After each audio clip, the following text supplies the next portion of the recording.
Así que vamos a orar ya, a preparar nuestro corazón para recibir la palabra.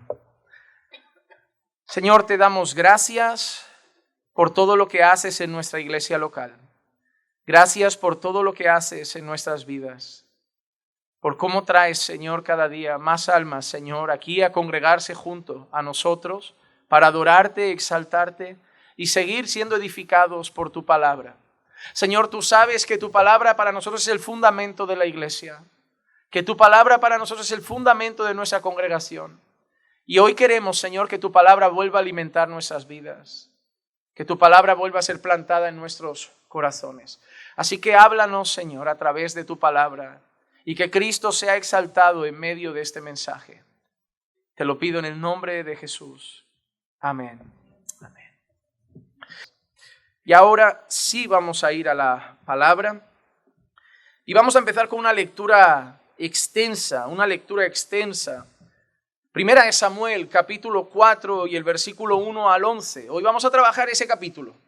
Primera de Samuel y el capítulo 4. Así que Primera de Samuel, capítulo 4 y los versículos 1 al 11. Dice así la palabra de Dios. Y llegaba la palabra de Samuel a todo Israel.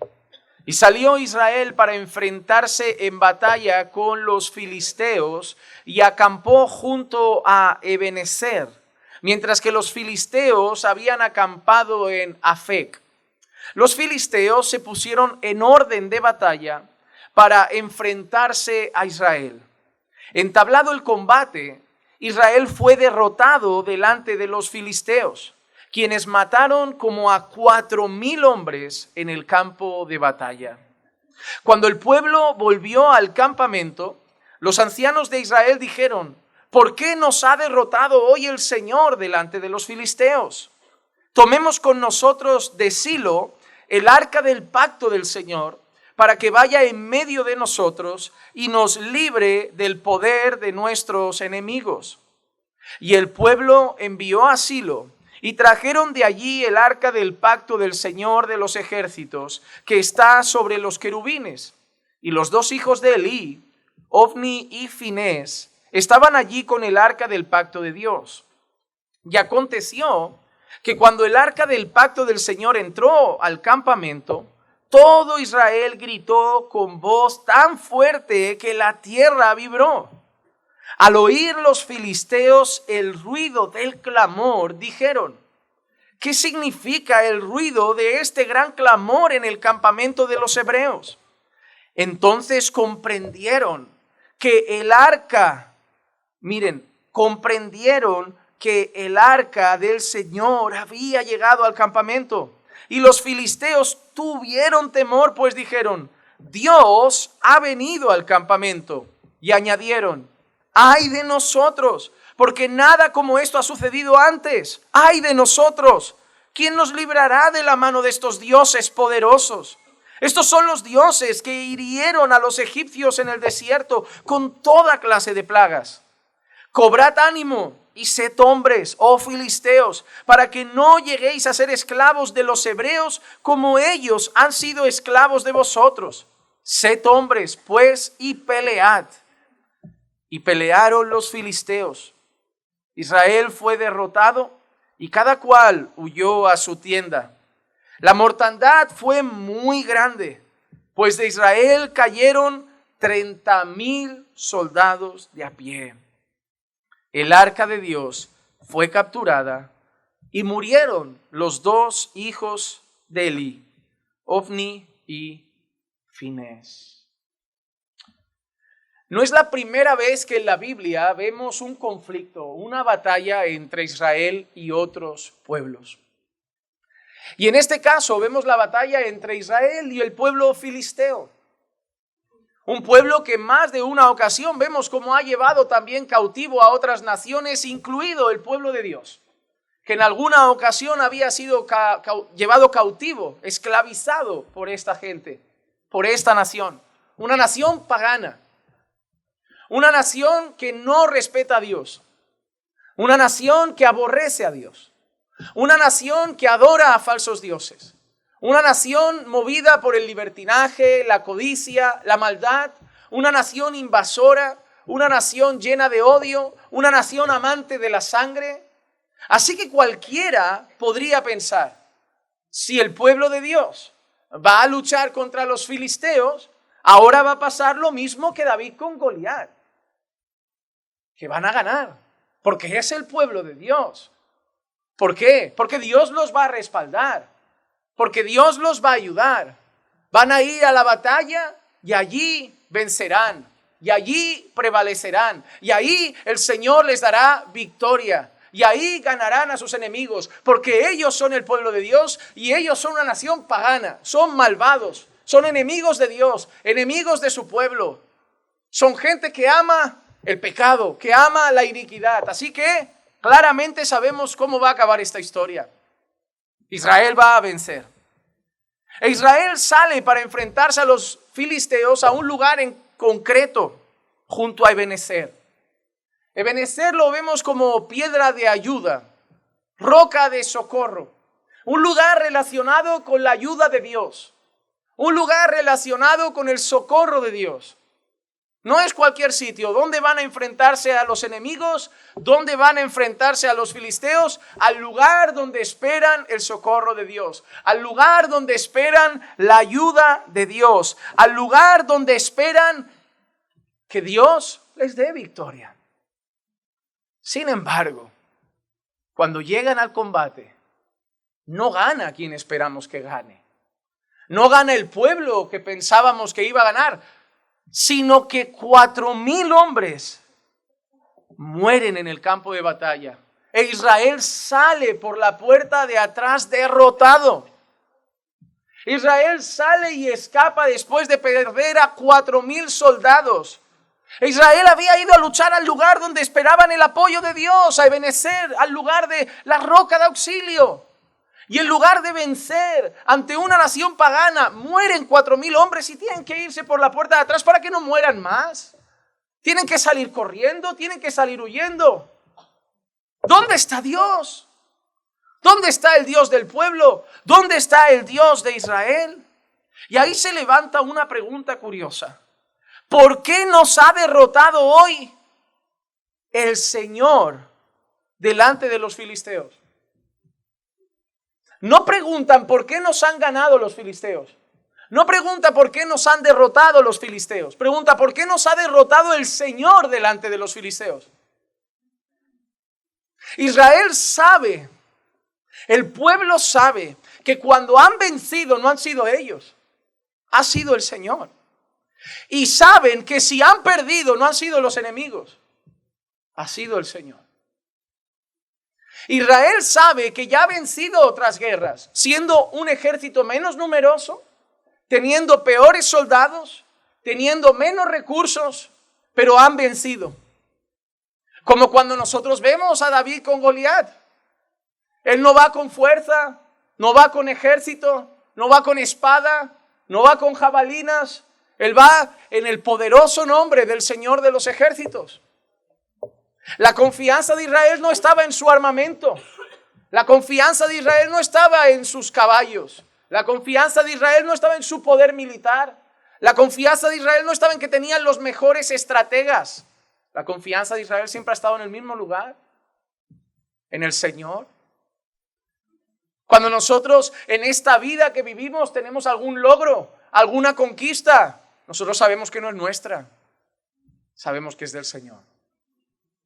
Si nuestro año 2025 irá bien, si tendremos algún avance profesional, laboral, si tendremos buena salud, si venceremos nuestros pecados, si conquistaremos el huir de muchas tentaciones, si huiremos de cosas en las que caíamos, si nos santificamos más, sabemos que no habremos sido nosotros.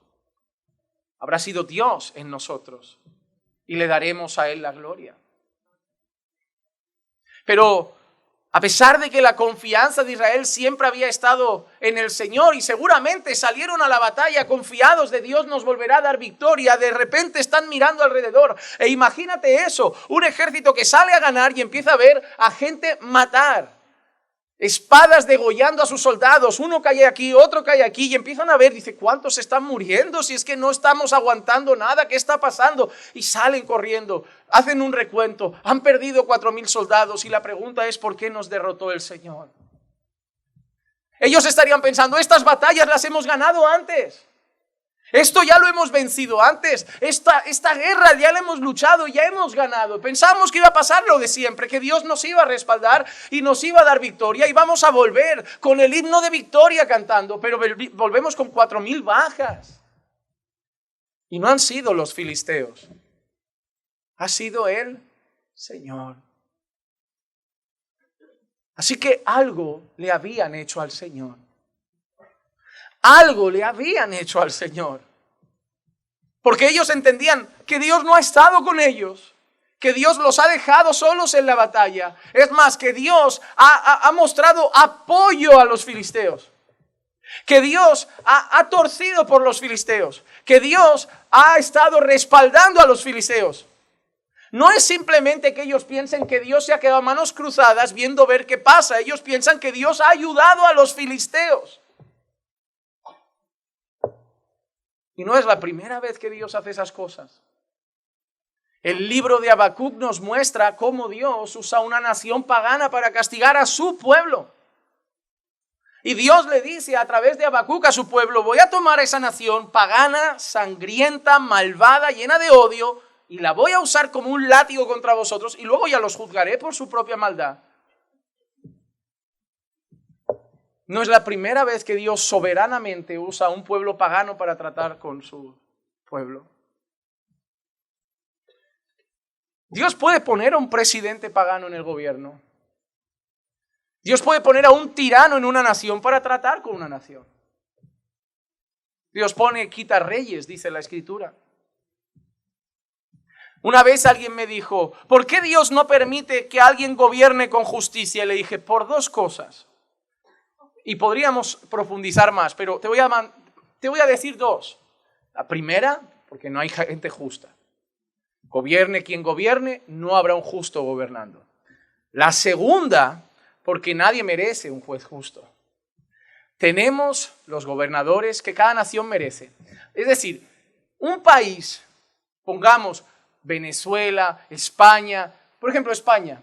Ay, es que los gobernadores que tenemos nos están llevando a la pobreza. Un país que si puede, hace trampitas, se cuela, se queda el cambio que le dieron mal, si no tengo que pagar impuestos no los pago, lo hago aquí en B, sin factura, para ganar esto, para no pagar aquello. Entonces, ese país se queja de que su político hace lo mismo. Claro, él lo hace con 100.000 millones, tú lo haces con 50 euros, con 1.000 euros, con 500. Es el reflejo de la sociedad. O sea, no tenemos a ningún país donde todos los ciudadanos vivan íntegramente pidiendo que su gobernador viva íntegramente. ¿Cuál es la excusa nuestra? Como ellos nos roban, nosotros también. Como ellos hacen eso, yo ocupo un piso, me engancho a la luz y no pago. O sea, no, tenemos lo que nos merecemos. No vemos países justos con un juez injusto. Vemos países injustos con gobernadores injustos. Solo habrá un momento donde habrá una nación recta con un rey recto. Y esa es la gloria eterna. Donde estará el pueblo de Dios redimido y glorificado con el Rey Jesús por los siglos de los siglos. Hasta entonces no vamos a ver eso. Vamos a vivir como rectos en medio de Babilonia, siendo luz en este mundo y sal en esta tierra. Pero el pueblo acaba de notar cómo Dios soberanamente ha usado a una nación para castigarles, para tratar con ellos. ¿Por qué? Por un simple motivo, hermanos. El pueblo había pecado contra Dios. No es otra cosa. El pueblo le había dado la espalda a Dios. El pueblo había empezado a vivir para sus deleites. El pueblo había empezado a vivir para pecar, para hacer lo que querían, para incumplir la ley de Dios, para incluso caer en falsas deidades y adorar a falsos dioses, para promover en algunos lugares cultos paganos. Le habían dado la espalda a Dios. Incluso los hijos de Elí eran hombres inmorales que no respetaban la ley de Dios, y su padre, que debía actuar como un juez recto, permitía que sus hijos hicieran esas cosas. Y eso es lo triste. Vivían de espaldas a Dios, pero seguían esperando el respaldo de Dios. Vivían pecando contra Dios y esperaban que Dios, como decimos en España, les sacase las castañas del fuego. ¿Cómo hay mucha gente impía en este mundo? Gente que viene a la iglesia a pedir a Dios socorro cuando viven la vida que les da la gana. ¿Cuánta gente es así? Llegan a la iglesia, ¿eres creyente? No, pero necesito un consejo, que mi matrimonio se destruye, mi casa se cae. Que Dios venga y me salve. A ver, ¿quieres la ayuda de Dios, pero vivir despreciando su ley? Despreciando su santidad, despreciando su justicia. Así mucha gente vive hoy. ¿Cuánta gente vive pecando, vive de espaldas a Dios, vive la vida conforme a su voluntad, pero cuando llega una enfermedad en un hospital, un hijo que cae en las drogas, empieza a rogar, enciende velas, reza, hace promesas, pactos, va a una virgen, a un santo, va a unos evangélicos, al budista, al Dios que sea? Porque ese es el hombre pecador. El hombre pecador es: vivo como me da la gana, pero quiero que tú estés ahí cuando te necesite. Es como un hijo rebelde adolescente. Papá, no te voy a hacer ni caso, voy a hablar con quien quiera, los novios que quiera, hablaré por WhatsApp con quien quiera, veré la tele que quiera, escucharé la música que quiera, haré lo que quiera, pero cuando no tenga un duro, papá, dame. Cuando tenga un problema, papá, ayuda. Cuando me quede tirado, papá, venme a buscar. Y puede ser que tu padre lo haga, pero Dios no pienses que es tu padre. Porque tu padre tiene una debilidad, es el chantaje emocional.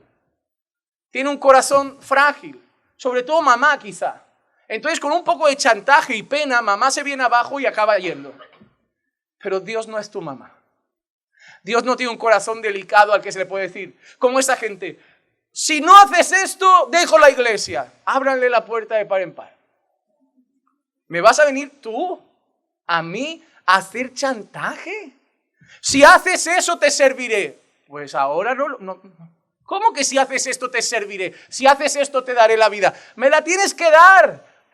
Y punto. Soy Dios. ¿Cómo que tengo que hacer un trueque con un débil pecador para que me cante? Si yo quiero, me cantan las piedras. Es tu privilegio cantarme. Es tu privilegio servirme. Es tu privilegio adorarme. Yo no te necesito. No me vengas a hacer chantaje de: si tú haces esto te daré mi vida. No me la des. ¿Qué esperas? ¿Que Dios se incline? No, por favor, ¿qué es? Que te saque ese problema, claro, pero por favor, sígueme. No, toma, sigue con tu vida. Nos vemos después de la muerte. Hermano, no pierdas tu lugar en esta historia. Tú no eres Dios y Dios no te necesita. Estar en Dios es un privilegio.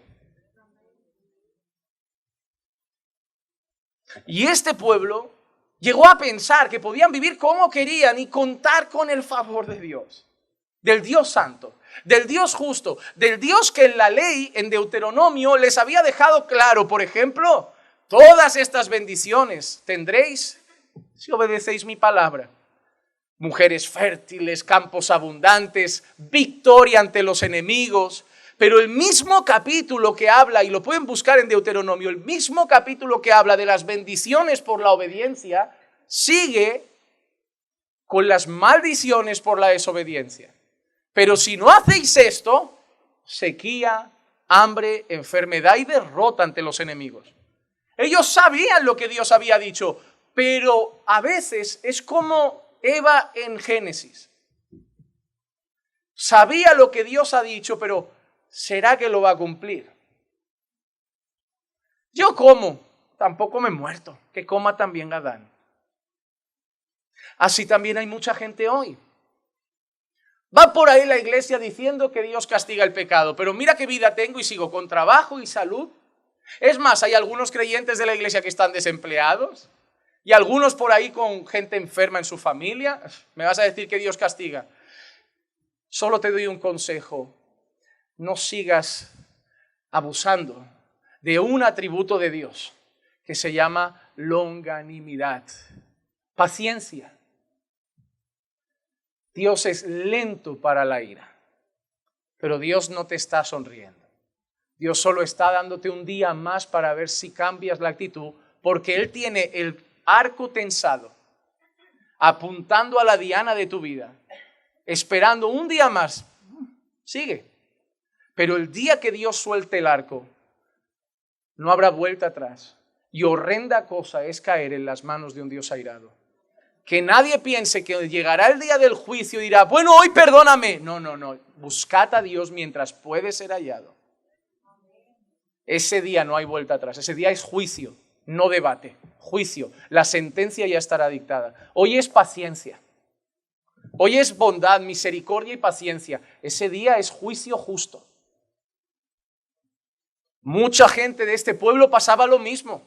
Mira, nos hemos alejado de Dios, estamos adorando a falsos dioses, pero seguimos teniendo abundancia, seguimos teniendo salud, seguimos sin enemigos alrededor hasta que llega el día del juicio. Y ese es el problema de la humanidad. El problema de la humanidad es que se le habla de un juicio que como no lo siente hoy.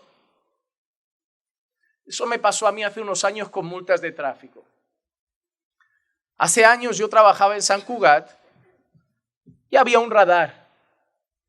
Lo que pasa es que yo pasaba por ahí cada día para ir al trabajo. Y no sabía que ahí había un radar. Y de repente me llegó una multa. Una multa con fecha de casi un mes. A lo que mi corazón se puso un poco nervioso pensando, pues yo he pasado por ahí en este mes lo menos 20 veces. Me llegaron 11 multas en total. En un mes pagué 11 multas de tráfico. Yo el mal lo hice. Lo que pasa es que el juicio tardó en llegar. Y así están muchos, que como no llega la multa, no pasa nada. Pero el problema es que la multa va a llegar. Ya se ha puesto la sentencia. Solo que de momento estás disfrutando de la paciencia de Dios. Que Dios no te esté mandando un rayo, una enfermedad o matándote el día de hoy, no significa que Dios esté sonriéndote. Que Dios esté a tu favor, o que Dios sea tu amigo, porque la Biblia es clara, el que es amigo del mundo se constituye enemigo de Dios. ¿Sabes lo que le acaba de pasar a Israel? Se ha hecho amigo del mundo y Dios no es que solo se ha alejado, es que ahora Israel se ha vuelto enemigo de Dios y Dios lo está juzgando. No pienses que o Dios está conmigo o Dios no está conmigo. No, es o Dios está conmigo o Dios está contra mí. Eso es más grave. No es, Dios me está apoyando, no, Dios me ha dejado. No, Dios me está apoyando o Dios me está juzgando. Eso es lo que está viviendo Israel. El juicio de Dios. Ahora, ellos buscan una solución, una alternativa. Vamos a hacer algo que siempre funciona. Traigamos el arca del pacto del Señor. Porque el arca del pacto del Señor era una representación para ellos de la presencia del Señor. Donde estaba el arca, estaba Dios. Por eso van a ver que muchos lloraban cuando el arca era arrancada. Y van a ver, por ejemplo, a David. ¿Recuerdan esa escena que muchos utilizan ese contexto para hablar de bailar en la iglesia? Y David danzó. ¿Por qué? David danzó no en un culto, no en el templo, David danzó por la calle. Mientras venía el arca, y David estaba alegre porque en la mente de ellos, Dios volvía a casa. Dios volvía a estar en el pueblo y David lo expresó danzando, pero en una celebración nacional, en una fiesta del pueblo. Para ellos, en su mente, si el arca estaba, Dios estaba. Si el arca no estaba, Dios no estaba. Entonces, como parece que estamos recibiendo el juicio de Dios, tráete el arca y Dios estará. Y fueron a buscar el arca. Incluso mira la reacción de los filisteos. Los filisteos tuvieron temor, pues dijeron, Dios ha venido al campamento.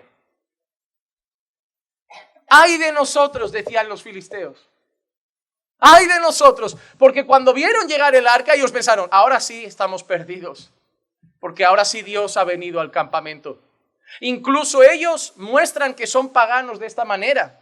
Ellos dicen, estos dioses son poderosos, son los que mandaron plagas a Egipto. Pero mira, hablan en plural. No dicen, este único Dios verdadero es poderoso. Dicen, estos dioses. Ellos era una nación politeísta, creían en varias deidades, adoraban a falsos dioses y para ellos los hebreos tenían sus dioses, pero que eran poderosos y que cuando llegaba ese elemento, el arca, sus dioses sobraban. Entonces los filisteos se llenaron de temor. Y el pueblo hebreo además tenía una cosa, que cuando llega el arca dice que gritaron hasta el punto que tembló la tierra. Estaban súper convencidos, ahora sí ganamos.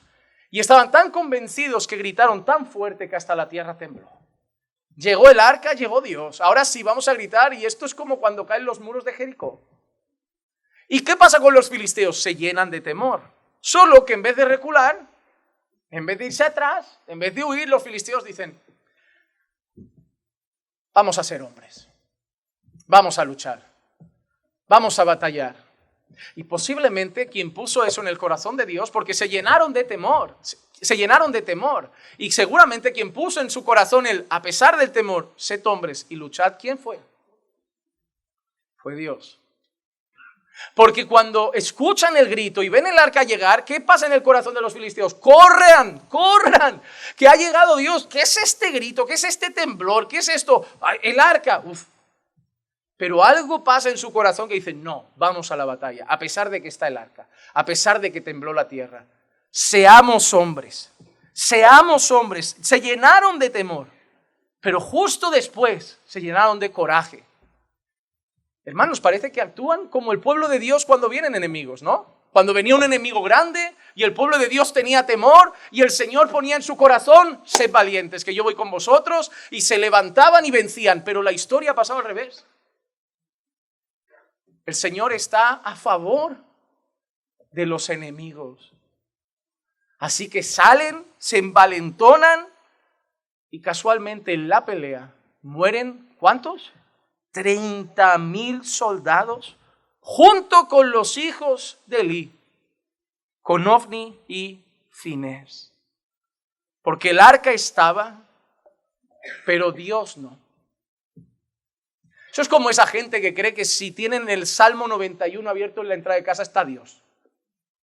O como esa gente que cree que si embadurnan la casa de aceite está Dios en el matrimonio y en la casa. Pastor, hay muchos problemas en casa, venga a ungirla. ¿Y? Yo si quieres te pinto las paredes con aceite, pero ¿y? ¿Qué va a pasar?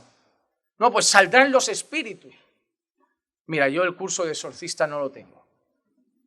Yo esto de echar aceite para que huyan espíritus. Entonces, ¿cómo podemos acabar con la tribulación que tenemos en casa? Obedece a la palabra. No hace falta aceite, hace falta obediencia. Si tú echas aceite por toda tu casa y sigues teniendo ese carácter, vais a acabar separados.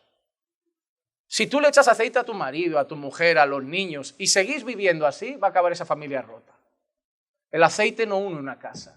El aceite no salva una casa, ni poner el Salmo 91 abierto, ni poner símbolos por la casa de protección, no.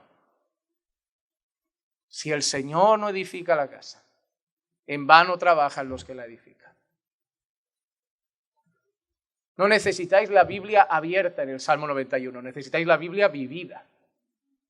Cuando vivamos lo que Dios dice del matrimonio, del esposo, de la esposa, de los padres y de los hijos, vais a ver que no hace falta otra cosa. Vais a ver que vais a contar con el respaldo de Dios, con el apoyo de Dios, con la ayuda de Dios. Pero hoy hay mucha gente que, al igual que Israel, que había puesto su confianza en el arca, pone su confianza en elementos, en aceite. ¿Quién no la pone en una estampita? ¿Cuánta gente te subes y en el coche lleva una estampita? ¿Qué es esto? No, esto me protege en el camino. Cierra los ojos, ¿sabes lo que hace la estampita? ¿Cómo que? ¿Cuánta gente cree que poner un logotipo, un versículo, grabar algo, trae protección, trae cuidado? Hermanos, hacemos lo mismo con simbología cristiana que hacen otros con la pata del conejo, el trébol de no sé cuántas hojas. Es lo mismo, solo que en vez de la pata del conejo, una estampa de la Virgen. O en vez de poner, yo qué sé, un elemento raro y místico en casa que se lleva las malas vibras y trae buenas energías y el sofá aquí, para el zen y yo qué sé, y el equilibrio, pon la Biblia aquí y esta noche nadie discute. Tú pon la Biblia en la mesita y vamos a dormir en paz toda la noche. Hermano, cuidado porque se ha metido mucho misticismo en la iglesia. Y ponemos nuestra confianza en símbolos, en elementos que no pasan de cosas materiales, sin ningún poder. El poder está en Dios. Y Dios no está en los elementos como esos, en los símbolos. No, está presente. Donde es adorado, donde es exaltado, donde es honrado, donde es amado, donde es obedecido. Por eso no estaba ahí presente. El arca estaba. El arca, el elemento que representaba la presencia de Dios estaba, pero Dios no. Eso pasa en la iglesia. Mucha gente llega a este lugar y dice, Dios está aquí. Hay lugares donde la gente se reúne y Dios no está. Está el templo, está el altar, están los músicos, pero no se predica su palabra, no se le honra. Es una falsa iglesia, Él no está. No, donde gente se reúne, Jesús está. Entonces, ¿por qué Jesús a una iglesia en Apocalipsis le dice, estoy a la puerta y llamo? Si alguno quiere y escucha y me abre, yo entro. Habían lugares, se llamaban iglesias, porque eso no es un versículo al pecador, es una carta a una iglesia que había dejado a Jesús fuera. Podemos estar aquí y Jesús estar allí. El elemento no garantiza la presencia del Señor, a no ser que 2 o 3 estén reunidos en su nombre. Porque donde está su pueblo, ahí sí. Pero su pueblo es el pueblo que le honra, que lo ama, que lo adora, que está en Cristo. Ahí Él sí está. Por eso, cuando Dios le dice a Moisés, mira, ahí la tienes, iros para la tierra, ahí la tenéis. ¿Qué le dice Moisés? Si tú no vienes, no quiero eso. Eso es tierra. Eso es tierra, la bendición no está en la tierra, la bendición está en ti. Yo ¿qué quiero a ti con nosotros? Podemos tener la tierra más fértil y fortificada, que en unos años es seca y los muros se han caído. Pero podemos tener la tierra más seca y sin muros, como Abraham en el desierto, que si tú estás con nosotros, de ahí sale agua y crece hierba. Hermano, no hay que buscar elementos que nos recuerden a Dios. Hay que estar en Dios. Hay que estar en Cristo. Este pueblo trajo el elemento, pero no tenía a Dios de su lado.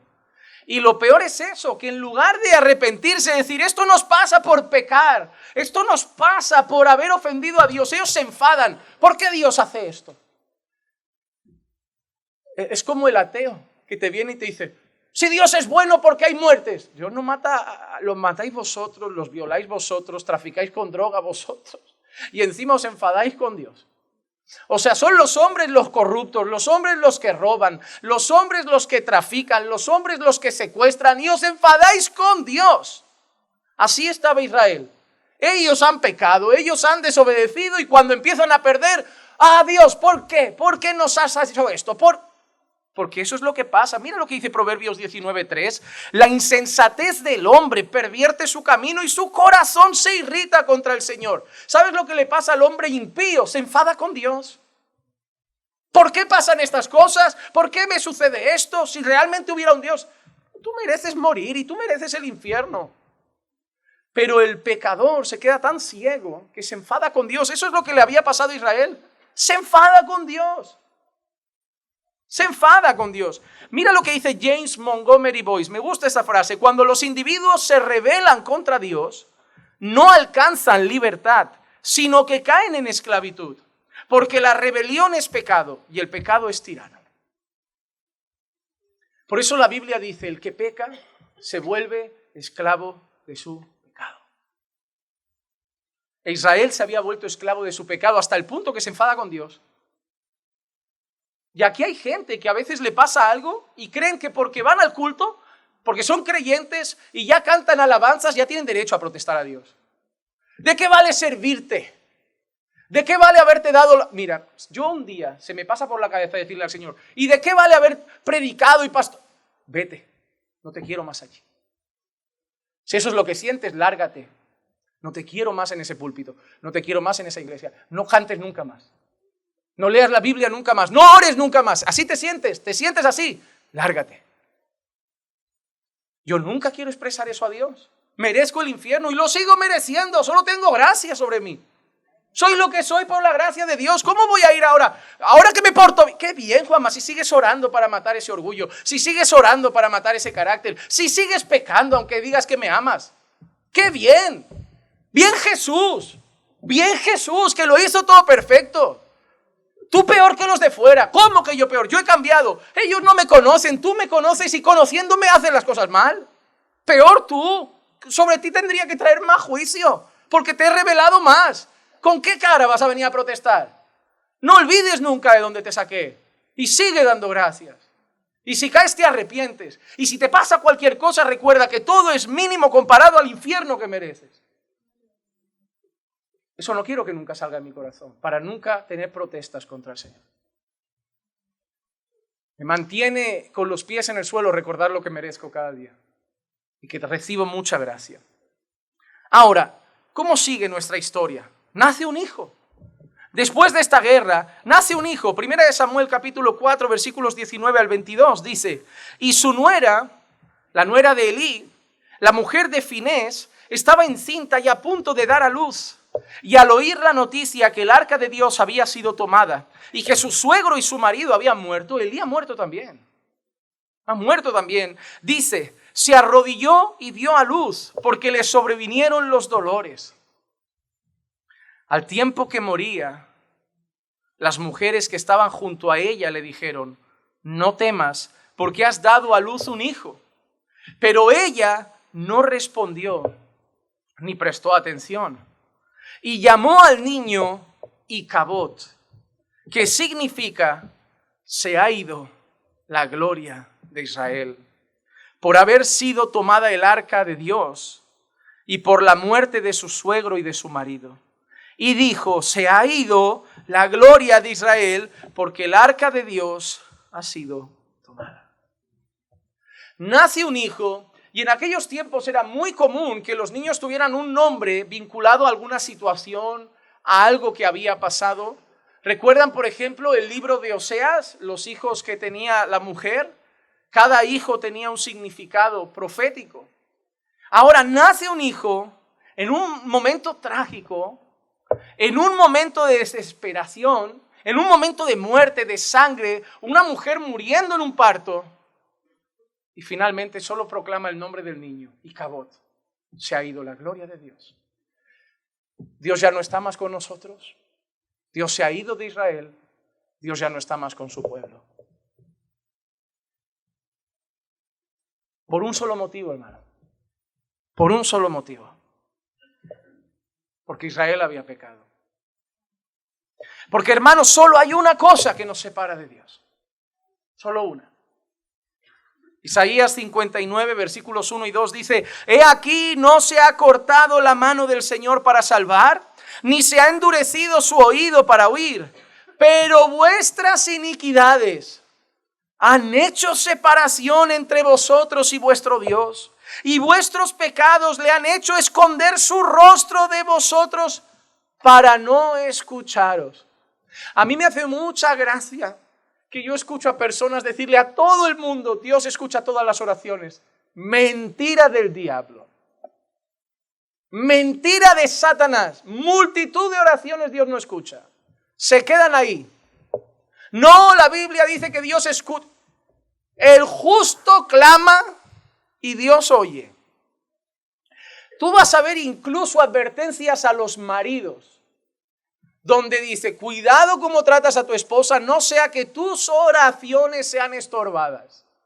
¿Sabes lo que está diciendo Dios? No le vengas a pegar gritos a tu mujer y luego me vengas como corderito a mí a pedirme cosas. La Biblia muestra aquí cómo dice: y su oído ya no escucha. La Biblia muestra cómo hay oraciones que dice que Dios las aborrece.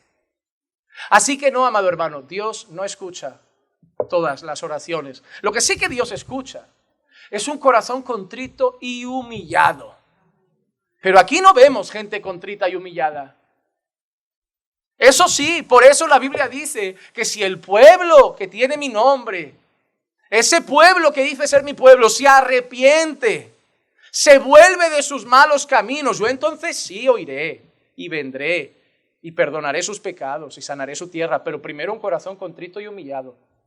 La gente de fuera, que solo va a Dios cuando tiene un problema, no va humillada ni arrepentida, va con problemas. Y por ahí hay gente que dice, tú puedes vivir como quieras, que le llevas a Dios tu problema y siempre te escucha. Eso no es lo que dice la Biblia. Eso no es lo que dice la Escritura. A Dios solo se llega por medio de Cristo. Y para estar en Cristo, primero hay que humillarse, hay que arrepentirse. Que nadie tenga una idea equivocada de Dios, porque claramente lo dice. Mi mano nunca se acortó para dar, y yo siempre estoy listo para salvar, pero hay una cosa que nos separa aquí. Vuestros pecados hacen separación entre Dios y vosotros. Y es lo que le acaba de pasar a Israel. Yo estoy dispuesto a dar otra victoria. Yo estoy dispuesto a que ganéis otra guerra. Yo estoy dispuesto a que sigáis prosperando, pero vuestro pecado acaba de hacer separación entre vosotros y yo. Podéis traer el arca, sacar las arpas, las liras, cantar cánticos, pero vuestro pecado ha hecho separación entre nosotros. ¿Te has dado cuenta? No es el culto. No es el culto lo que hará cambiar a Dios de opinión. Nunca le digas al Señor, Señor, yo voy al culto.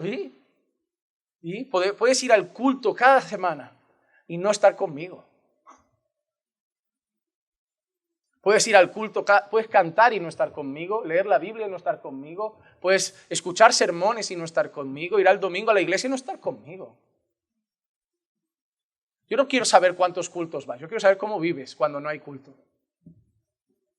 Yo quiero saber cómo vas a tratar a tu mujer después del culto. Yo quiero saber cómo vas a vivir en tu trabajo, que no es un culto. Porque tu vida debe ser un culto. Tú no vienes a adorar a Dios, tú eres un adorador allí donde estás. Esa es la vida del creyente. Ya sea que coma, beba, vaya al trabajo, a la universidad, esté con su familia, salga con hermanos, hace todo para la gloria de Dios. Pero hay mucha gente que cree, ¿no? Que como el que va a misa el domingo, he cumplido, Señor, he venido un domingo más. Repito, quédate en casa. Si es tu actitud de, te estoy haciendo favores, que no falte el empleo, quédate en casa. Quédate en casa. Cuando conozcas a Dios, sabes lo que vas a decir. Aunque la higuera no florezca, aunque no haya fruto en el campo, aunque no queden animales en el granero, aunque falte el trabajo, aunque falte la salud, aunque pierda el empleo, aunque se me vayan los gastos porque se me rompió el coche, con todo, yo me alegraré en el Señor y me gozaré en el Dios de mi salvación.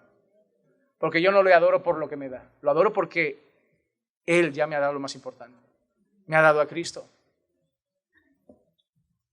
Dios se había separado de su pueblo por su pecado y así hay muchos hoy entre nosotros. ¿Pueden pensar que están aquí y esto agrada a Dios? No. Hoy hay muchos entre nosotros separados de Dios. Hoy hay muchos aquí en esta sala que han cantado, que han escuchado la Biblia, que han escuchado oraciones, pero están separados de Dios. Romanos 3:23 lo dice, por cuanto todos pecaron y no alcanzan la gloria de Dios. Ahora, en medio de esta situación de desesperanza, hay una esperanza. Nuestra historia es trágica y acaba con un nacimiento, un hijo que se llama Icabod. La gloria de Dios se fue de Israel. Pero Dios no ha dejado la situación así, porque hay otro hijo que va a traer esperanza. Isaías 7:14 dice, por tanto el Señor mismo os dará una señal. Una virgen concebirá y dará a luz un hijo y le pondrá por nombre Emanuel, que significa Dios ahora está. Y Icabod es la gloria de Dios se ha ido. Emanuel es Dios ha vuelto. Dios está con nosotros. Y esa promesa se cumple. La historia no acaba en Icabod. La historia trae a Emanuel. Mateo 1. Versículos 22 al 25 dice, todo esto sucedió para que se cumpliera lo que el Señor había hablado por medio del profeta diciendo, he aquí la virgen concebirá y dará a luz un hijo y le pondrá por nombre Emanuel, que traducido significa Dios con nosotros. Y cuando despertó José del sueño, hizo como el ángel del Señor le había mandado y tomó consigo a su mujer y la conservó virgen hasta que dio a luz un hijo y le puso por nombre Jesús, porque él salvaría a su pueblo de sus pecados. ¿Qué había hecho separación? El pecado, que nace y cabot. La consecuencia del pecado, Dios se fue. Estáis separados de Dios. Pero Dios dice, merecéis estar así, pero yo soy tan bueno que puedo arreglarlo y que quiero restaurarlo. Voy a traer otro hijo, que no va a ser Icabod, se ha ido la gloria de Dios, va a ser Emanuel, Dios ha vuelto. Y ese niño es Jesús. Pero ¿y la gloria? Bueno, Hebreos 1:3, Él es el resplandor de su gloria y la expresión exacta de su naturaleza. Y sostiene todas las cosas por la palabra de su poder. Juan capítulo 1 versículo 14, y el verbo se hizo carne y habitó entre nosotros y vimos su gloria. Gloria como la del unigénito del Padre, lleno de gracia y de verdad. Hermanos, sí, el pueblo pecó. Y no importa el arca, no importa el culto, las arpas, las liras. La gloria de Dios se había ido. Pero Dios, que es infinito en misericordia y bondad, eterno en amor y gracia, dice, yo probé otro hijo. El pecado genera Icabod. Dios trae Emanuel. Y un hijo, que todo aquel que se arrepienta de sus pecados y corra a Emanuel, corra a Jesús, corra a Dios con nosotros, volverá a tener consigo la gloria de Dios. Volverá a tener consigo la presencia de Dios. Volverá a tener consigo la pared de separación causada por el pecado. Puede ser rota solamente por el Hijo prometido. Si me porto bien, Dios volverá a ser mi amigo. No. Si canto alabanzas, Dios volverá a ser mi amigo. No. Si voy más a la iglesia, Dios volverá a ser mi amigo. No. Solo Cristo, solo Emanuel, solo el Hijo prometido trae de nuevo la gloria de Dios a tu vida. Solo el Hijo prometido trae reconciliación. Solo el Hijo trae una nueva unión con el eterno y santo Dios. Solo Emanuel. Y tú puedes salir de aquí hoy de dos maneras, O puedes salir con Icabod, o puedes salir con Emanuel. Nadie sale solo, Nadie sale solo. O sales de aquí sin la gloria de Dios, o sales de aquí en Cristo, con la gloria de Dios manifestada y reconciliado con tu Creador. Pero para salir de aquí con Cristo hay que salir arrepentido, hay que salir humillado.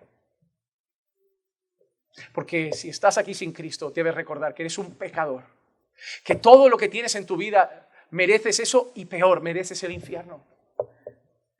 Que si respiras es gracia, que si te late el corazón es gracia, que el salario del pecado es la muerte y por tus pecados merecerías estar fulminado ahora. Y no te lo digo porque yo creo que soy mejor que tú. Te lo digo porque yo soy el primero de los pecadores. El primero de los pecadores que lo tuvo que reconocer, que se tuvo que humillar, que tuvo que cansarse de decir, tampoco soy tan mala persona, soy pecador. No soy mala persona cuando me comparo con Hitler. No soy mala persona cuando me comparo con un dictador. No soy mala persona a lo mejor si me comparo con un violador, si me comparo con un secuestrador de niños, con quien trafica con los niños pequeños. Pero si me comparo con Dios, soy vil. Soy vil. Él es santo. Y si me comparo con Dios, yo he mentido, yo he codiciado, yo he robado, yo he tomado lo que no era mío. Yo he codiciado personas ajenas, yo he caído en inmoralidad, yo me he dado a los placeres, yo he vivido para mi carne, soy vil, no soy Hitler, pero me parezco más a él que a Jesús, soy vil. Yo ya lo he reconocido y tú lo tienes que reconocer también. Si alguien te trajo hoy a este lugar pensando que te haría sentir mejor porque venías triste, lo siento. Nuestra finalidad no es que te sientas hoy mejor, nuestra finalidad es que te arrepientas y te vayas salvo. Y para que te vayas salvo te tienes que sentir primero mal. Te tienes que sentir primero mal. Debes dejar de culpar a la vida, a tus padres, al destino, y debes reconocer que tú has pecado.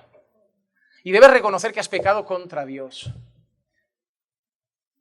Pero también te digo que esa herida que durará un tiempo, ese dolor, esa amargura, esa humillación, luego va a ser gozo, luego va a ser paz, cuando corras a Cristo y bebas del agua de vida eterna.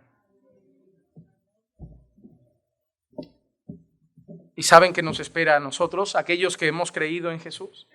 Mira lo que dice Apocalipsis 21, del 1 al 4. Y vi un cielo nuevo y una nueva tierra, porque el primer cielo y la primera tierra pasaron y el mar ya no existe. Y vi la ciudad santa, la nueva Jerusalén, que descendía del cielo de Dios, preparada como una novia ataviada para su esposo. Entonces oí una gran voz que decía desde el trono: he aquí, el tabernáculo de Dios está entre los hombres, y Él habitará entre ellos, y ellos serán su pueblo, y Dios mismo estará entre ellos. Él enjugará toda lágrima de sus ojos, y no habrá más muerte, ni habrá más duelo, ni clamor, ni dolor, porque las primeras cosas pasaron. Hermano, nos espera una eternidad con la gloria de Dios.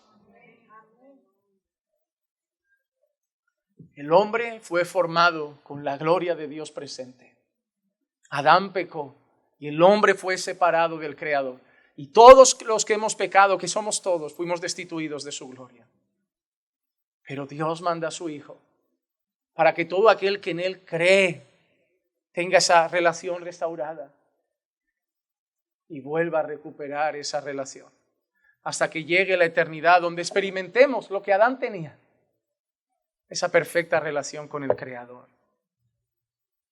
Pero si esa es la eternidad de los creyentes, me veo con la obligación de recordarle también la eternidad de los impíos. Segunda de Tesalonicenses capítulo 1 versículos 8 y 9 dice: dando retribución a los que no conocen a Dios y a los que no obedecen al evangelio de nuestro Señor Jesús.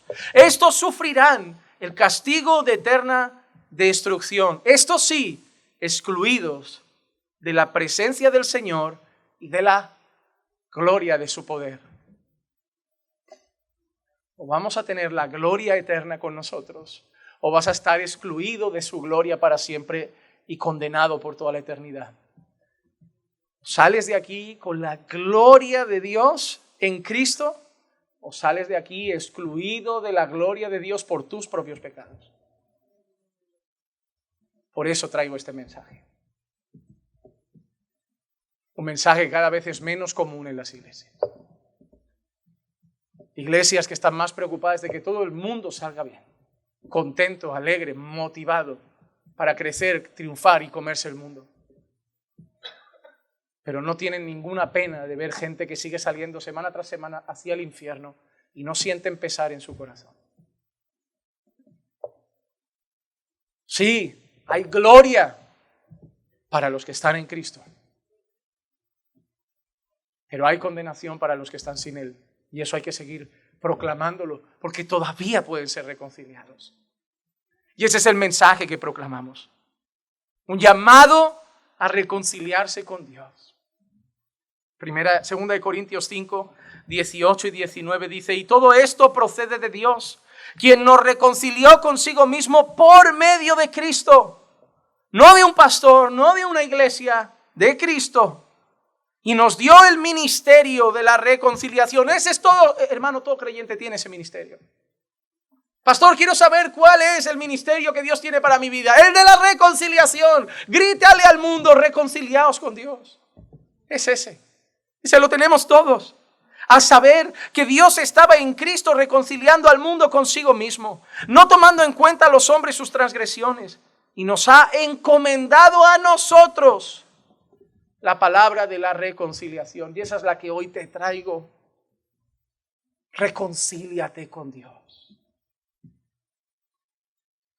Deja de esperar el juicio inminente de Dios sobre tu vida.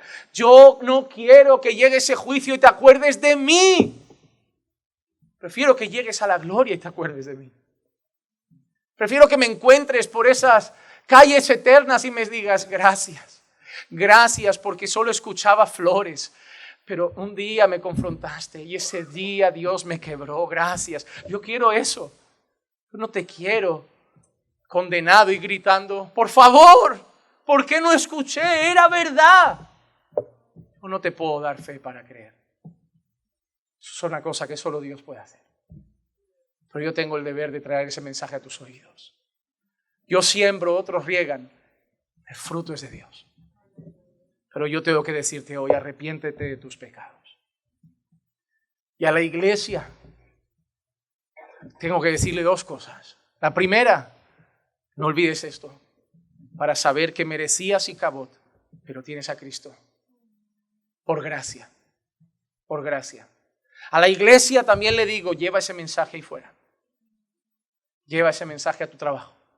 Lleva ese mensaje a tus vecinos. Lleva ese mensaje a tu familia. Y a la iglesia también le digo algo. Nosotros ya no podemos ser separados de Dios, pero el pecado sigue teniendo consecuencias en Cristo. El Espíritu Santo se entristece. Y muchos saben que pueden cantar, orar y sienten que esa Shekinah, que esa presencia no está tan presente. Porque el pecado sigue entristeciendo al Señor. Y además, el Señor sigue disciplinando el pecado. Por eso, iglesia, tampoco juegues con el pecado porque ahora estás en Cristo. Dios sigue siendo santo. Dios sigue odiando el pecado. Y sigue tratando con el pecado. Así que todos hoy examinémonos ante este mensaje. Y que Dios sepa cómo tratar con cada uno. Vamos a orar. Señor, te damos gracias por tu palabra. Gracias por el mensaje que hoy traes a nuestra vida. Gracias, Señor, porque un día más tu evangelio es proclamado en medio de tu pueblo. Y anhelamos, Señor, que dé fruto en tu iglesia para santificación, pero también en muchos pecadores hoy que no te conocen para salvación. Que seas tú, Señor, alcanzando a las ovejas perdidas. Y que seas tú trayendo vida hoy a aquellos que están muertos en sus delitos y pecados. Obra con poder, Padre amado, te lo ruego, porque nosotros nada podemos hacer, pero tú todo lo puedes. Y en ti descansamos, y en tu fruto. Te pedimos, Señor, sigue bendiciendo esa iglesia y manténnos siempre fieles a tu evangelio. Te lo pido en el nombre de Jesús. Amén, amén y amén. Estamos bendecidos.